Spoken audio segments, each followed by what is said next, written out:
आप जो ये स्क्रीन पर तस्वीर देख रहे हैं, ये कोई पर्चे के मोहताज नहीं है, बल्कि भारत में ही नहीं बल्कि सोशल मीडिया और टीवी नेटवर्क के जरिए इनको देश और विदेश में भी देखा जाता है और हमेशा अपनी बातों के चलते हमेशा विवादों में जो है घिरे हुए रहते हैं। लेकिन इनका जो अधिकांश स्टेटमेंट होता है वो जो है हिंदू राष्ट्र घोषित करने का स्टेटमेंट सबसे ज़्यादा होता है। एक लिबास पहनने वाला साधु संत या फिर जो हिंदू धर्म में बताया जा रहा है कि ऋषि मुनि होते हैं, वो पूरे जन कल्याण की बात करते हैं। उनको ना तो किसी राष्ट्र से लेना होता है या नहीं किसी समाज से लेना होता है, न किसी धर्म और मजहब से लेना होता है। वो हमेशा सिर्फ जन कल्याण की बात करते हैं। वो केवल सृष्टि में इसीलिए आते हैं चूँकि शांति की स्थापना कर सके, धर्म की स्थापना कर सके, इसलिए आते हैं। लेकिन धर्म की बात हम बाद में करेंगे।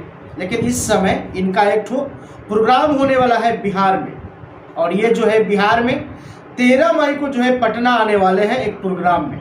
इनका जो प्रोग्राम हर स्टेट में रहता है, लेकिन इस बार जो है 13 मई का प्रोग्राम जो है बिहार में है, पटना में।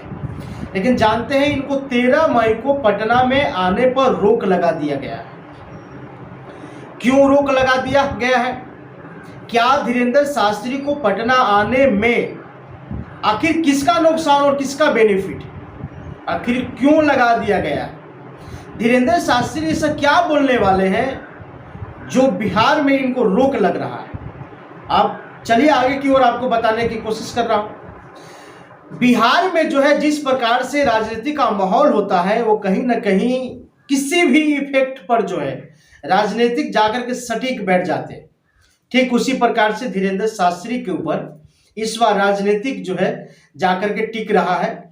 इस वक्त माहौल को जिस प्रकार से क्रिएट करेंगे उस माहौल के ऊपर जाकर के राजनीतिक टिकने वाले हैं। इसीलिए जिस पार्टी को फायदा हो रहा है वो कह रहा है कि मैं धीरेन्द्र शास्त्री को आने में यहाँ सहयोग करूंगा, और जिस पार्टी को नुकसान हो रहा है वो जो है इनको आने पर नो एंट्री लगा रहे हैं। लेकिन बात क्या है कि नो एंट्री लगने का, अब 2024 की चुनाव जो है नजदीक है। अगर ये धीरेन्द्र शास्त्री अगर बिहार में आकर के अपनी स्टेटमेंट देते हैं तो इनका जो स्टेटमेंट होगा वो सनातन हिंदुओं के लिए स्टेटमेंट होगा, और ये कहेंगे कि मैं हिंदू राष्ट्र बनाना चाहता हूं। मेरे हिंदुओं भाइयों जितनी सारे आप लोग हैं वो आपको तैयार होना होगा हिंदू राष्ट्र बनाने के लिए। अब इस पर जो है बिहार में माहौल गड़बड़ाएगा। बिहार में माहौल क्यों गड़बड़ाएगा? चूंकि धीरेन्द्र शास्त्री जब आएंगे तो हिंदू मुस्लिम की बात होगा, और हिंदू मुस्लिम की जो एवज है वो किन किन पार्टियों से टिका हुआ है वो आप अच्छी तरह जानते हैं। और सारे लोग जानते हैं कि जो आरजेडी और नीतीश कुमार इस समय जो मिलकर के सरकार चला रहे हैं बिहार में, तो मुस्लिम का जो जितना सारे वोट है वो आरजेडी के सपोर्ट में है, और आरजेडी के साथ साथ इस वक्त नीतीश कुमार है। और हिंदुओं को जो है जब भी हिंदू मुस्लिम चुनाव में होता है तो जो हिंदू का जो संगठन होता है वो जो है बीजेपी को सपोर्ट करता है। अब जानते हैं इस धीरेन्द्र शास्त्री को आने से बिहार में हिंदू और मुस्लिम का मामला जो है गड़बड़ाएगा। इसीलिए आरजेडी को नुकसान है और बीजेपी को जो है फायदा है। अब आरजेडी के नेता तेज प्रताप यादव ने कहा है कि धीरेन्द्र शास्त्री अगर बिहार में अगर आएगा, बिहार में अगर हिंदू मुस्लिम की बात करेगा तो हम उसको विरोध करेंगे, हम उनको एयरपोर्ट पर ही रोक देंगे। और एयरपोर्ट पर रोकने के लिए तेज प्रताप यादव ने एक सैनिक का गठन कर रहा है। ये जो तस्वीर आप देख रहे हैं इस प्रकार की सैनिक को जो है ट्रेनिंग दिया जा रहा है, और उनके रोकने के लिए तमाम व्यवस्था जो है लगाया जाएगा। ऐसा तेज प्रताप यादव ने कहा कि मैं उनको एयरपोर्ट पर ही रोक दूंगा। चलिए दूसरी तरफ चलते हैं जिस पार्टी को फायदा होने वाला है। चूंकि हमेशा से राजनीतिक में जो है बीजेपी हिंदू और मुस्लिम करते आया है, इस बार भी जो है 2024 के चुनाव में भी जो है हिंदू मुस्लिम इनका एजेंडा छूटने वाला है नहीं। इसीलिए बीजेपी के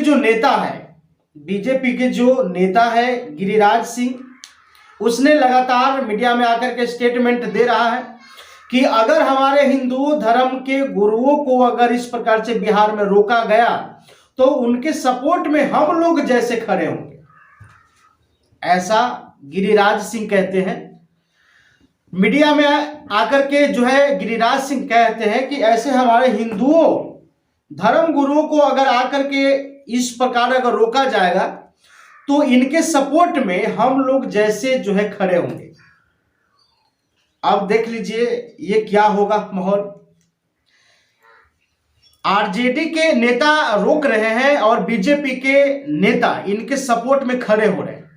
अब जानते हैं इसका जो वल्गैरिटी है, नेगेटिव वल्गैरिटी है, ये जो है समाज को किस प्रकार से तोड़ेगा, ये समाज को किस प्रकार से बदनाम करेगा और ये किस प्रकार की माहौल बनाएगा दो समुदाय के बीच में।